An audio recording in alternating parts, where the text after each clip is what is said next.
El 8 de mayo de 2013 ocurrió un acontecimiento significativo. El Departamento de Policía de St. Paul recibió una llamada de un ciudadano preocupado que informaba de un posible avistamiento en el río Mississippi. Las autoridades respondieron de inmediato.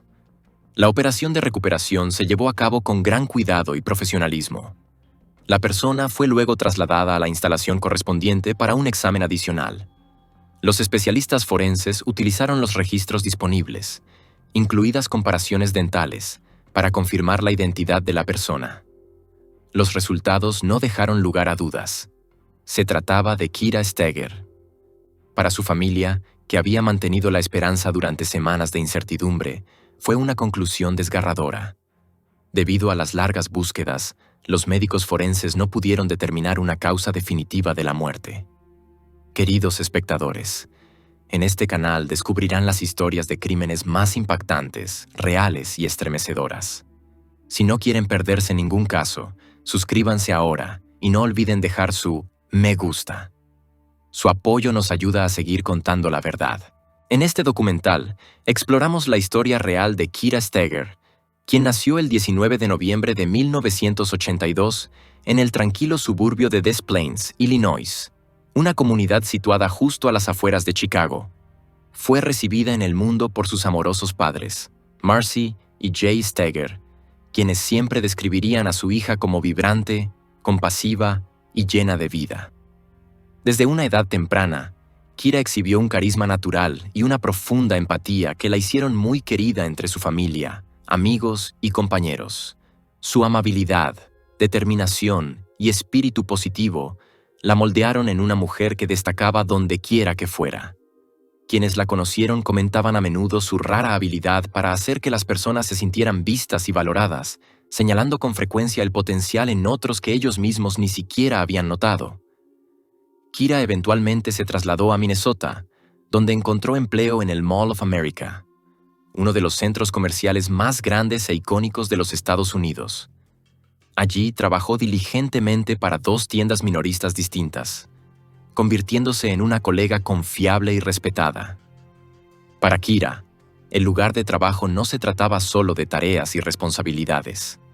Era un espacio donde forjó amistades genuinas y creó una segunda familia.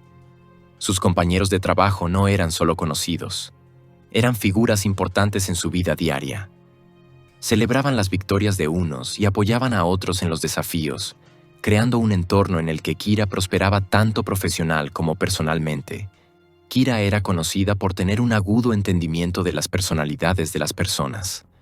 A menudo animaba a quienes la rodeaban a perseguir sus sueños y a creer en sí mismos. Tenía muchos planes para el futuro, un futuro que imaginaba lleno de amor, éxito y realización personal. Con su naturaleza compasiva y su ambición constante, parecía que nada podría interponerse en su camino. El jueves 21 de febrero de 2013, Kyra tenía programado un turno en una de las tiendas donde trabajaba. Su comportamiento ese día era alegre y optimista, según sus colegas. Había hablado de sus planes de disfrutar de una agradable velada con su esposo después del trabajo. Iba a ser una cena sencilla, quizás seguida de algo de tiempo juntos para relajarse. Una noche típica para una pareja que llevaba una vida rutinaria. En ese momento, Kyra estaba casada con Jeffrey Trevino. Los dos se habían conocido aproximadamente 3 años antes, y lo que comenzó como una relación prometedora, pronto floreció en matrimonio. Los amigos y conocidos los veían como una pareja armoniosa, sin señales significativas de discordia visibles para el mundo exterior. Como muchas parejas, experimentaban desacuerdos ocasionales, pero nada que sugiriera problemas serios. Sus dificultades, si es que existían, se mantenían en privado. Incluso los amigos y familiares cercanos desconocían cualquier conflicto importante en su matrimonio. A todas luces, eran solo otra pareja navegando los altibajos habituales de la vida. Pero las cosas tomaron un giro extraño apenas 2 días después. El sábado 23 de febrero, comenzó a crecer la preocupación cuando Kyra no se presentó a trabajar. Su ausencia no solo era inusual, sino alarmante. Kyra era conocida por su puntualidad, su profesionalismo y su sentido de responsabilidad. No era el tipo de persona que faltaba a un turno sin avisar a alguien. Sus colegas sintieron de inmediato que algo estaba mal. Cuando las llamadas al número personal de Kira no recibieron respuesta, la preocupación aumentó. Entonces se comunicaron con su esposo, Jeffrey, con la esperanza de que pudiera explicar su paradero. Jeffrey respondió diciendo que Kira había salido de su casa el viernes por la mañana y no había regresado desde entonces. Explicó que esto no era completamente fuera de lo común para ella. Según él, Kira ocasionalmente pasaba una noche fuera de casa, a veces quedándose con amigos o visitando a familiares sin previo aviso. Aunque reconoció este comportamiento, no expresó preocupación inmediata, al menos no al principio. También mencionó que había habido fuertes nevadas recientemente, sugiriendo que podría haber tenido problemas con el automóvil o una batería descargada en su teléfono, lo cual podría haber causado un retraso en la comunicación. A pesar de su calma inicial, Jeffrey finalmente presentó un informe de persona desaparecida ese mismo día. También se puso en contacto con la familia de Kira para informarles de la situación. La noticia fue un shock para la familia Steger. Kira era cercana a sus familiares y mantenía contacto frecuente con ellos. La idea de que simplemente desapareciera sin explicación era profundamente inquietante. Su desaparición provocó una preocupación inmediata, desencadenando tanto angustia emocional como una rápida movilización entre amigos, familiares y las fuerzas del orden. Los oficiales de policía iniciaron rápidamente una investigación, como es el procedimiento estándar en los casos de personas desaparecidas. El primer paso normalmente implica interrogar a familiares cercanos y a quienes vieron por última vez a la persona. Los detectives visitaron la casa de los Trevino para hablar directamente con Jeffrey y recopilar información preliminar. Durante su conversación con los investigadores, Jeffrey declaró que él y Kira sí habían pasado la tarde del jueves juntos. Describió una velada agradable. Cena, conversación e incluso un juego de bolos. Después de su salida, dijo que volvieron a casa, donde Kira había planeado ver una película antes de irse a dormir. Jeffrey dijo a los detectives que a la mañana siguiente, el viernes 22 de febrero, Kira salió de la casa alrededor de las 8:30 de la mañana. Afirmó que ella había mencionado un evento importante en el trabajo que requería su presencia. Según él, parecía perfectamente normal. Tranquila, concentrada y actuando de una manera que no levantó ninguna señal de alarma. Reiteró que no era inusual que ella se fuera sola por periodos breves y que, aunque habían estado experimentando algunos desafíos en su relación en los últimos meses, nada parecía estar seriamente mal para él. Describió sus problemas como menores, el tipo de desacuerdos rutinarios que cualquier pareja casada podría enfrentar. Los investigadores insistieron, preguntando si Kira podría haber elegido quedarse en otro lugar o si existía alguna posibilidad de que estuviera viendo a otra persona. Jeffrey negó firmemente cualquier posibilidad de ese tipo.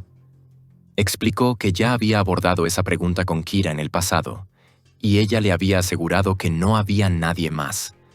Mantuvo que confiaba en ella y que aún la amaba profundamente. Mientras continuaban interrogando a Jeffrey, los detectives difundieron la información de Kira a los oficiales de patrulla locales y a agencias cercanas. Se distribuyeron volantes con su foto y detalles, y las fuerzas del orden comenzaron a revisar las filmaciones de tráfico y seguridad de la zona. En su búsqueda de pistas, los oficiales también visitaron el Mall of America. Esperaban verificar la versión de Jeffrey sobre la línea de tiempo de la pareja y hablar con cualquiera que pudiera haber visto a Kira el día de su desaparición. El Mall of America, ubicado en Bloomington, Minnesota, abarca millones de pies cuadrados y alberga cientos de tiendas minoristas, restaurantes, lugares de entretenimiento y atracciones. Debido al enorme tamaño y al volumen de personas que recibe diariamente, la seguridad en el centro comercial se maneja con gran cuidado y vigilancia.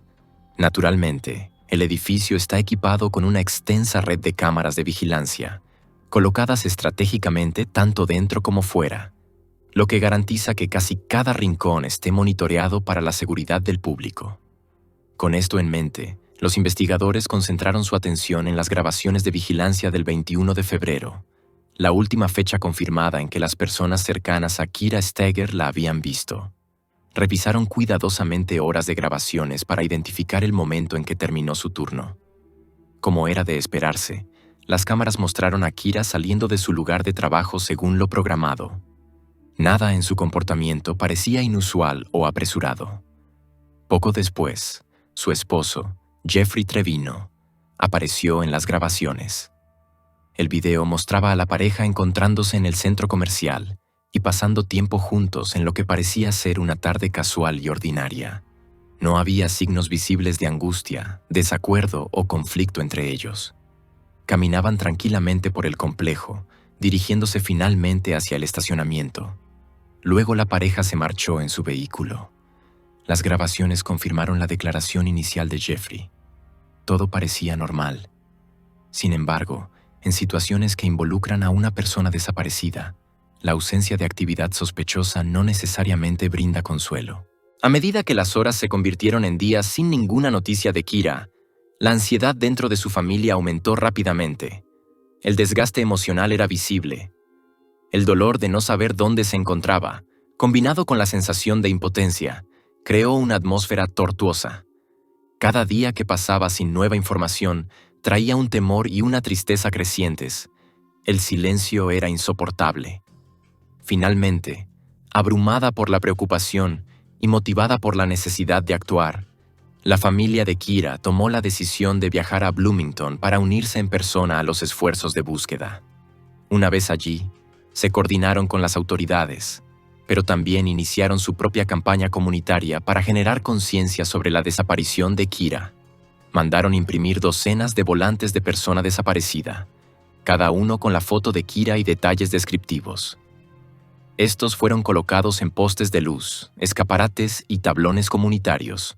Los miembros de la familia entregaban los volantes a peatones y transeúntes en la calle, preguntando a todos si la habían visto o habían escuchado algo sobre ella. Su esperanza era que alguien en algún lugar pudiera aportar una pista, por pequeña que fuera, que ayudara a traer a Kira de regreso a casa. Mientras la familia hacía todo lo posible sobre el terreno, los investigadores continuaban con su propio examen minucioso de todas las pistas disponibles. Comenzaron a realizar entrevistas con los vecinos que vivían cerca de la residencia de los Trevino.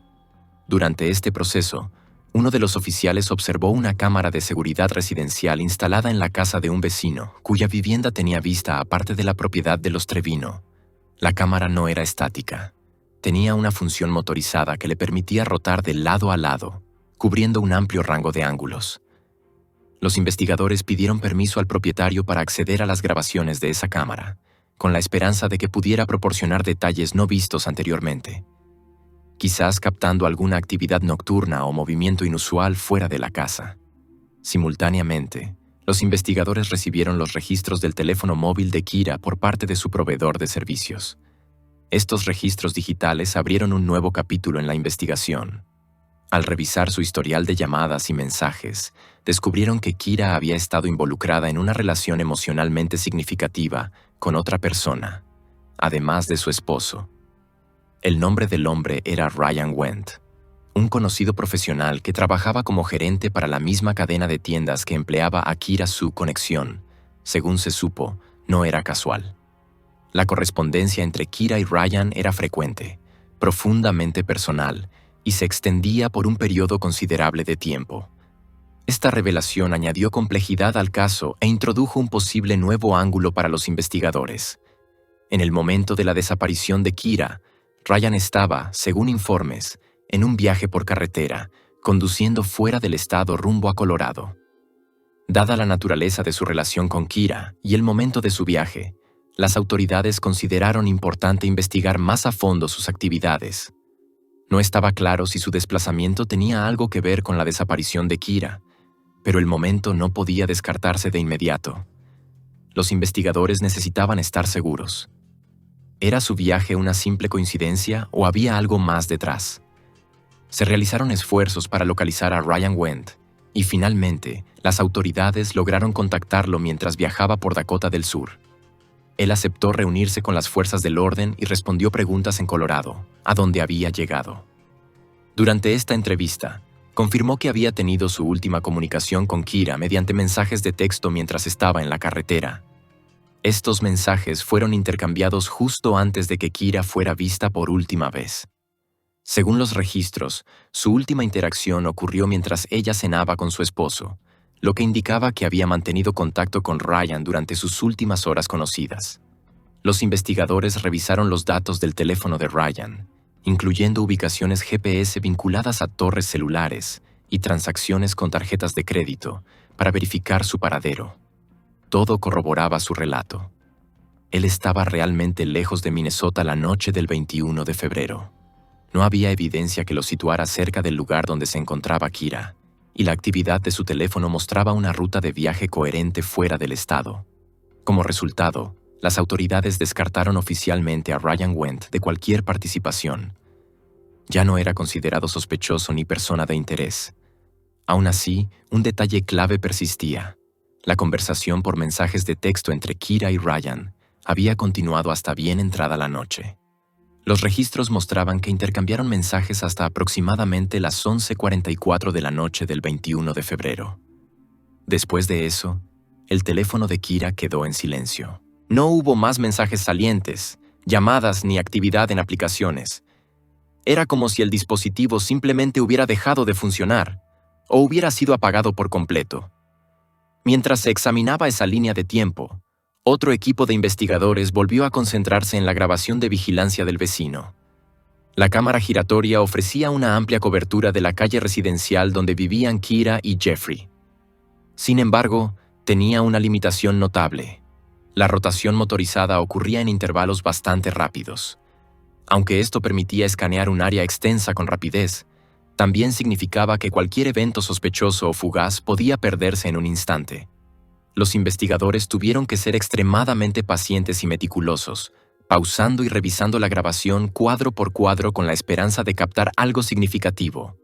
Incluso un vistazo, una sombra, un automóvil, una figura, podía proporcionar una pieza crucial de evidencia. Pero con la cámara girando cada pocos segundos, la observación requería un ojo entrenado y gran cuidado para asegurarse de que nada pasara desapercibido.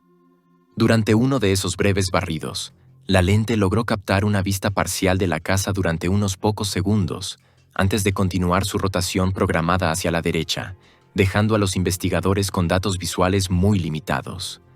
Aunque el metraje era valioso, sus movimientos rápidos y la baja resolución dificultaban extraer información detallada. Sin embargo, incluso con tales limitaciones, los detectives continuaron revisando el video cuadro por cuadro, con la esperanza de descubrir momentos que pudieran aportar claridad. Jeffrey Trevino había compartido con los investigadores su recuerdo de la noche en cuestión. Según su versión de los hechos, después de que él y Kira pasaran la noche disfrutando de una cena y algunos juegos de bolos en el centro comercial, regresaron a casa. Una vez allí, dijo que vieron una película juntos antes de irse a dormir. Esta descripción presentaba una noche pacífica y sin incidentes entre esposo y esposa. Sin embargo, los investigadores se mantuvieron cautelosos. Sabían que la memoria podía ser selectiva, o, en algunos casos, alterada deliberadamente. Mientras revisaban la grabación del vecino, un detalle llamó su atención. Alrededor de las 2 de la mañana, la cámara registró lo que parecía ser el Chevrolet blanco de Kira retrocediendo hacia la entrada de la casa de los Trevino. La secuencia exacta de lo que ocurrió después era difícil de interpretar. Debido a la baja calidad del video y al movimiento constante de la cámara, había poca claridad. No obstante, en un corto periodo de tiempo, se vio el vehículo saliendo de la propiedad una vez más. Los investigadores necesitaban saber más. Cuando preguntaron a Jeffrey sobre este desplazamiento nocturno, él explicó que Kira le había recordado que llenara el tanque de su automóvil para que estuviera listo para su viaje matutino al trabajo. Dijo que por eso sacó el coche a medianoche. Sorprendentemente, esta parte de su relato resultó ser precisa. Las cámaras de vigilancia de una gasolinera local confirmaron que Jeffrey efectivamente estuvo allí alrededor de las 3:30 de la mañana. Este descubrimiento validó parte de su historia, pero también generó nuevas preguntas. La más notable: ¿por qué, después de terminar en la gasolinera, Jeffrey no regresó directamente a casa? Los investigadores rastrearon sus movimientos y descubrieron que, en lugar de conducir directamente de regreso a su residencia, Jeffrey tomó una ruta que lo llevó hacia la autopista. Ese desvío inesperado generó sospechas. La grabación de la cámara del vecino no registró su regreso a casa, aunque esto podría deberse al horario de rotación de la cámara. Como la cámara solo enfocaba la casa periódicamente, era totalmente posible que él hubiera regresado durante un momento en que el dispositivo estaba apuntando a otro lado. Aún así, la pregunta de ¿a dónde fue y por qué? Permanecía sin respuesta. Una revisión más profunda de la grabación de vigilancia arrojó otro momento notable. Exactamente a las 9:21 de la mañana siguiente a la salida nocturna de la pareja, se vio el Chevrolet de Kira saliendo una vez más del camino de entrada. Desafortunadamente, el ángulo de la cámara no ofrecía una vista clara de quién estaba al volante. Sin una imagen concluyente del conductor, los investigadores no tenían forma de saber quién había tomado el coche o cuál podría haber sido su destino. Más tarde ese mismo día, el sábado 23 de febrero, el empleador de Kira informó su ausencia, lo que llevó a Jeffrey a presentar un informe oficial de persona desaparecida. Sin embargo, no fue hasta el lunes 25 de febrero cuando salió a la luz un nuevo y significativo descubrimiento. La policía de Bloomington recibió una llamada telefónica del personal de seguridad del Mall of America. La llamada se refería a un vehículo que había estado estacionado en una de las amplias estructuras de estacionamiento de varios niveles del centro comercial durante varios días sin moverse. Los guardias habían desarrollado sospechas debido a que el vehículo no había sido desplazado y se pusieron en contacto con una empresa de remolque para retirarlo. Según el procedimiento estándar, el conductor de la grúa realizó una breve inspección externa del vehículo antes de prepararlo para el transporte. Fue durante esta revisión cuando el conductor notó algo inusual. Había marcas borrosas e indefinidas en la tapa del maletero que parecían fuera de lugar. Siguiendo su instinto, decidió informar del vehículo a las autoridades antes de remolcarlo.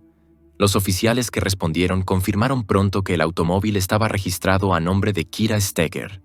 El hallazgo del vehículo de Kira profundizó la gravedad de la situación. Los investigadores realizaron un examen minucioso del interior del automóvil y del área circundante.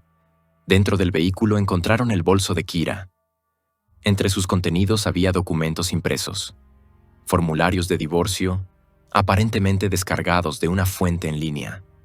Este detalle inesperado reveló un posible cambio en las circunstancias personales de Kira, sugiriendo que podría haber habido tensiones no resueltas en su matrimonio, que no habían sido divulgadas por completo a amigos o familiares. Aún más inquietante fue el descubrimiento realizado justo detrás del vehículo. Yacía parcialmente oculto en la nieve derretida y el hielo un tapete oscuro enrollado del maletero. Cuando los investigadores le dieron la vuelta, encontraron una decoloración que justificaba un análisis adicional. El tapete fue enviado a pruebas y cuando llegaron los resultados de ADN, confirmaron que el material genético pertenecía a Kira. Este fue un avance sombrío y desgarrador. Aunque su paradero físico seguía siendo desconocido, la implicación de lo que había sucedido se volvía más clara. Para la familia y los amigos de Kira, este momento marcó un punto de inflexión doloroso. Hasta entonces, aún quedaba un rayo de esperanza de que Kira pudiera regresar sana y salva. Esa esperanza, aunque tenue, era preciosa. El descubrimiento de su vehículo y la presencia de evidencia biológica en él extinguieron ese último destello. Una ola de dolor invadió a quienes la conocían y amaban, ahora carados no solo con la pérdida, sino también con una serie de preguntas sin respuesta. ¿Qué le había pasado? ¿Quién la vio por última vez? ¿Y quién podría haber albergado tal nivel de animosidad? Desde la perspectiva de las fuerzas del orden, el caso adquirió una nueva urgencia. La máxima prioridad era ahora identificar a la persona que había dejado el coche en el centro comercial. Si lograban determinar quién había estado al volante cuando el automóvil salió de la residencia de los Trevino a las 9:21 de la mañana, podrían acercarse a descubrir la verdad. Se revisaron las grabaciones de vigilancia del estacionamiento. Aunque el garaje específico donde se encontró el vehículo no tenía cobertura en su interior, había una cámara de seguridad apuntando a la carretera que conducía al estacionamiento. Esa cámara proporcionó una pista útil. Registró la llegada del Chevrolet blanco al lote poco después de las 9:40 de la mañana. Unos minutos más tarde, apareció una persona en la grabación. El individuo vestía una sudadera con capucha, con el rostro oculto por la capucha. Dado el clima frío de febrero, la vestimenta no levantó sospechas inmediatas, pero el momento de su aparición, justo después de la llegada del coche, provocó escrutinio. Se vio a la persona caminando tranquilamente alejándose del estacionamiento, cruzando una calle cercana y acercándose a una fila de taxis ubicados en la acera. Después de una breve conversación con uno de los conductores, el individuo subió a un taxi y se marchó. Los investigadores vieron una oportunidad para rastrear los movimientos de esta persona.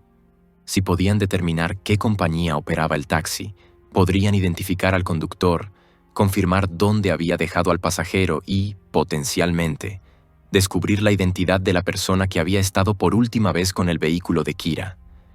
Al cruzar la hora y el lugar de la recogida con los registros de transporte, la policía pudo identificar la compañía de taxis que operaba en esa zona. Utilizando la marca de tiempo de la grabación que captó a un hombre con sudadera con capucha hablando brevemente con un taxista frente al centro comercial, los investigadores pudieron actuar rápidamente. Identificar el vehículo implicado en ese encuentro no fue difícil. Cada taxi que operaba en el área formaba parte de una flota regulada equipada con tecnología moderna de rastreo, incluidos sistemas GPS que registraban cada parada, ruta y duración del viaje. La policía rastreó el taxi específico basándose en la hora y la ubicación. Los datos del GPS mostraron que el individuo con la sudadera con capucha fue dejado a solo una corta distancia a pie, aproximadamente una cuadra, de la casa que compartían Kira y Jeffrey Trevino. El viaje había sido pagado en efectivo, lo cual es menos rastreable que un pago con tarjeta, pero el rastro digital dejado por el sistema de rastreo del taxi compensó con creces la falta de datos financieros. El comportamiento de este pasajero parecía deliberado, y los investigadores comenzaban a construir una línea de tiempo detallada de los movimientos en las horas posteriores a que el coche de Kira fuera abandonado en el estacionamiento del centro comercial. Cuando el taxi salió del vecindario, su imagen quedó registrada por la misma cámara de vigilancia giratoria del vecino, que anteriormente había proporcionado breves vistas de la casa de los Trevino. Apenas 2 minutos después de que el taxi desapareciera de la vista, la cámara captó otra figura entrando en el encuadre. Un hombre encapuchado caminando solo por la calle. La grabación granulada dificultaba distinguir sus rasgos faciales, pero un detalle se veía claramente. Un logotipo blanco y estilizado mostrado de manera prominente en la parte frontal de la sudadera. Los investigadores observaron cómo el hombre continuaba caminando hasta que finalmente entró en la residencia de los Trevino. Dado el cronograma de la desaparición de Kira y la proximidad del punto de descenso del pasajero a la casa, los detectives comenzaron a desarrollar una fuerte teoría de que el hombre en las grabaciones no era otro que Jeffrey Trevino. Con suficiente evidencia preliminar para justificarlo, los investigadores obtuvieron una orden de registro para la casa. Cuando los oficiales de la ley entraron a la propiedad, la impresión inicial fue la de una típica vivienda suburbana bien cuidada, nada inusual o desordenado a simple vista. Pero los investigadores experimentados sabían que las apariencias podían ser engañosas. Lo que les llamó la atención fueron señales sutiles pero significativas de que la casa había sido limpiada recientemente, especialmente en el dormitorio compartido por la pareja. Los muebles parecían ligeramente reacomodados y ciertas áreas tenían un tenue olor a productos de limpieza industriales. El equipo forense comenzó su examen, utilizando equipos y químicos especializados para ayudar a identificar rastros invisibles al ojo humano.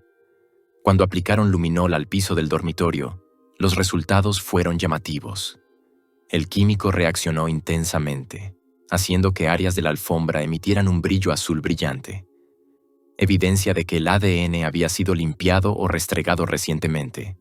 Se recolectaron muestras y fueron enviadas a un laboratorio para análisis de ADN. Los resultados confirmaron la presencia del ADN de Kira Steger en toda la vivienda, dejando a los investigadores sin ninguna duda de que todo había sucedido dentro de la casa. Este hallazgo cambió drásticamente el rumbo del caso. Kira ya no era considerada simplemente una persona desaparecida. Las fuerzas del orden ahora tenían suficiente evidencia. A medida que la investigación se profundizaba, los detectives dirigieron su atención al vehículo de Jeffrey. Aunque una inspección visual del coche no reveló señales inmediatas de una lucha o evidencia visible, una búsqueda más detallada descubrió un elemento de interés. Un recibo oculto dentro del automóvil. Había sido emitido por una gasolinera local aproximadamente 1 hora y 40 minutos antes de que el coche de Kira fuera abandonado en el estacionamiento del centro comercial. La marca de tiempo en el recibo era crucial. Situaba a Jeffrey en movimiento durante un periodo clave. Los detectives visitaron la gasolinera indicada en el recibo y solicitaron las grabaciones de vigilancia de esa mañana. El video confirmó lo que el recibo sugería. Jeffrey Trevino fue grabado en la estación llenando su tanque. Luego entró en la tienda y utilizó un cajero automático para retirar dinero en efectivo. La cámara captó una imagen clara de su rostro y, lo que es aún más importante, mostró que llevaba una chaqueta con un logotipo distintivo en el pecho. Un emblema que coincidía con el visto en la sudadera con capucha usada por la figura registrada en la vigilancia cerca del centro comercial. Esta conexión entre el tiempo, el lugar, la vestimenta y el comportamiento fortaleció el caso de la investigación. Las fuerzas del orden ahora tenían imágenes de vigilancia, evidencia física y una cronología que situaba a Jeffrey en lugares clave antes y después de que el automóvil de Kira fuera descubierto. Con estos elementos en su lugar, la policía avanzó y arrestó oficialmente a Jeffrey Trevino, de 39 años. Fue trasladado a la comisaría para un interrogatorio formal y designado como el principal sospechoso del caso. Al llegar, Jeffrey decidió ejercer sus derechos legales. Se puso en contacto con su abogado casi de inmediato y, bajo asesoría legal, se negó a responder a las preguntas de los investigadores. Aunque su silencio estaba protegido legalmente, hizo poco para disipar el peso de la evidencia que se acumulaba en su contra. Aún así, para los investigadores, faltaba una pieza crítica: la ubicación de Kira. Hasta que ella fuera encontrada, aún existía un elemento de duda que podría ser utilizado en una defensa legal. En las semanas siguientes, las fuerzas del orden, voluntarios de la comunidad y miembros de la familia de Kira realizaron búsquedas continuas en múltiples áreas dentro y alrededor de St. Paul. Revisaron parques, senderos, zonas boscosas y orillas de lagos. A finales de marzo, aproximadamente un mes después de la última vez que se vio a Kira, un grupo de voluntarios hizo un descubrimiento cerca de Keller Lake, situado a solo unos pocos kilómetros de la residencia de los Trevino. Descansando junto a la carretera había una bolsa desgastada que parecía fuera de lugar. Dentro, los investigadores encontraron una almohada y una camisa. Estos artículos fueron cuidadosamente recolectados y enviados para análisis. El análisis de laboratorio reveló que el ADN de Kira estaba presente en los materiales, confirmando que los objetos le habían pertenecido o habían estado en contacto con ella. Este descubrimiento incrementó la urgencia de la búsqueda en el área que rodeaba el lago. Sin embargo, en ese momento, una gruesa capa de hielo aún cubría gran parte de Keller Lake, lo que complicaba los esfuerzos de buceo. Las fuerzas del orden trajeron buzos de búsqueda y rescate entrenados en recuperación en aguas frías.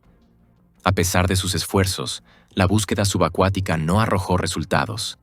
En tierra, se desplegaron perros de búsqueda en el bosque y la línea costera circundante, pero nuevamente no se encontró más evidencia.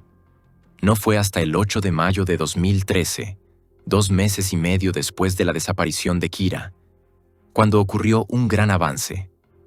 El Departamento de Policía de St. Paul recibió una llamada de un ciudadano preocupado. La persona informó haber visto lo que parecía ser un cuerpo flotando en el río Mississippi. Los oficiales que respondieron llegaron rápidamente y confirmaron que el reporte era válido. La operación de recuperación se manejó con cuidado y los restos fueron transportados para su examen. Los equipos forenses trabajaron con registros dentales para realizar una identificación formal. Los resultados no dejaron ninguna incertidumbre. Se trataba de Kira Steger. Su familia, que había mantenido la esperanza incluso en los días más difíciles, ahora se enfrentaba a la desgarradora confirmación. Debido a las largas búsquedas, los médicos forenses no pudieron determinar una causa definitiva de la muerte. Esta falta de una explicación forense concluyente añadió complejidad al proceso legal, pero el conjunto acumulado de evidencia, circunstancial, digital y forense, resultaba convincente. Basándose en la cronología física establecida mediante registros telefónicos, datos GPS, vigilancia en video y el descubrimiento forense de las pertenencias personales de Kira, los detectives comenzaron a formular una teoría detallada. Especularon que los eventos probablemente tomaron un giro drástico poco después de que Kira y Jeffrey regresaran a casa la noche del 21 de febrero. Posteriormente, la evidencia sugería que Jeffrey tomó una serie de medidas calculadas en un esfuerzo por ocultar lo que había sucedido. Según la policía, él utilizó el vehículo de Kira para transportar sus pertenencias personales y posiblemente otros elementos fuera de la casa. Esa misma noche, los registros confirmaron que Jeffrey visitó una gasolinera alrededor de las 3:30 de la mañana, donde no solo llenó el tanque del automóvil, sino que también retiró efectivo de un cajero automático, una acción que más tarde resultaría significativa. Los investigadores creían que el efectivo fue retirado en preparación para un viaje en taxi la mañana siguiente. Esta previsión indicaba un intento de encubrir sus movimientos, evitando pagos digitales que pudieran ser rastreados más tarde. A la mañana siguiente, la cronología continuó tomando forma. A las 9:21 de la mañana, se vio el Chevrolet de Kira saliendo del camino de entrada de la casa de los Trevino. Más tarde, imágenes de vigilancia lo captaron entrando en la estructura de estacionamiento cerca del Mall of America, donde fue abandonado. Una vez en casa, parecía que Jeffrey pasó el resto del día intentando limpiar y desinfectar áreas de la casa. Los investigadores creían que esto era un esfuerzo por crear la ilusión de que no había ocurrido nada inusual y que Kira simplemente se había ido a trabajar como de costumbre esa mañana. La implicación era clara.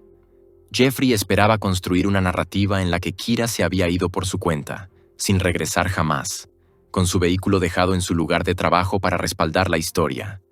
Pero el minucioso trabajo de las fuerzas del orden y las numerosas cámaras de vigilancia instaladas finalmente desbarataron esa versión de los hechos.